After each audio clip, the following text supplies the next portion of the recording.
કાંઈ નહીં તો તમે શાંતિ રાખો, તમારો કાંઈ પ્રશ્ન નહીં આવે, તમે નામ જે આપો છો કાંઈ ટેન્શન નથી. અમે નથી, હું છોકરો જ છું. કાંઈ નહીં ટેન્શન નથી. ઈ તો પણ ટેન્શન લઈને ગુંડા એને દબાવે છે સાહેબ. માફિયાઓ એની પાસે અનાજ પડાવી જાય છે.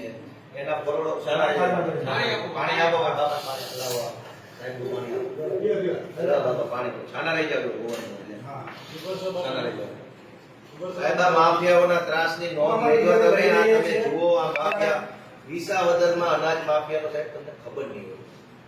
તમે આ જુઓ, હું રાજકીય માણસ છું, કદાચ હું ખોટું બોલતો હોઈશ. આ બાબા તમને લાગે છે ખોટું બોલે? તમે આ બાબતમાં એફઆઈઆર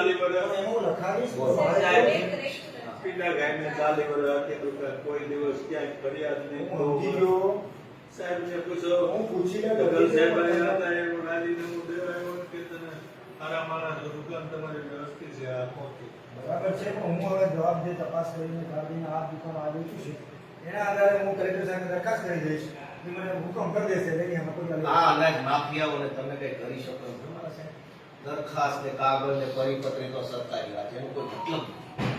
આ જે 4-5 અનાજ માફિયા વિસાવદરની સરકારી દુકાનો ઉપર જે દાદાગીરી કરે, એને આવડું મોટું સરકારી તંત્ર કઈ કરી શકે એમ છે? તમારાથી કઈ થશે? સાહેબ મારે શું બોલવું, મારી પાસે શબ્દો નથી સાહેબ. માફિયાઓની તમે વાત જ જવા દો, તમારાથી કંટ્રોલ નહીં થાય. ગરીબના પેટનું અનાજ ચોટાઈ જાય છે, આપણને પેટમાં તો દુખવું જોઈએ. આપણે છેવાડાના વર્ગમાંથી આવીએ છીએ, તમે ગરીબ પરિવારના છો, હું છું.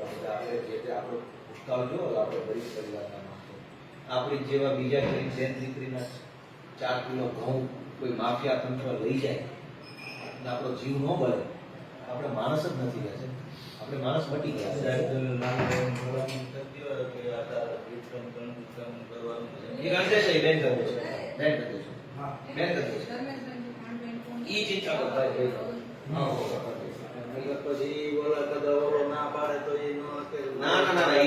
એ ચિંતા કરો માં તમે તો બેને કહી દીધું.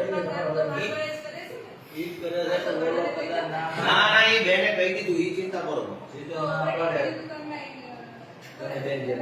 બેન કરી દેશે, એ કોઈ ચિંતા નથી. એ થઈ જાય, એ ઉપાધિ હાથ તમે હોઈ જાવ, છાના રહી જાવ, રોવાઈ ગયા. આ છોકરા બેઠા છે કોઈ બીજું છે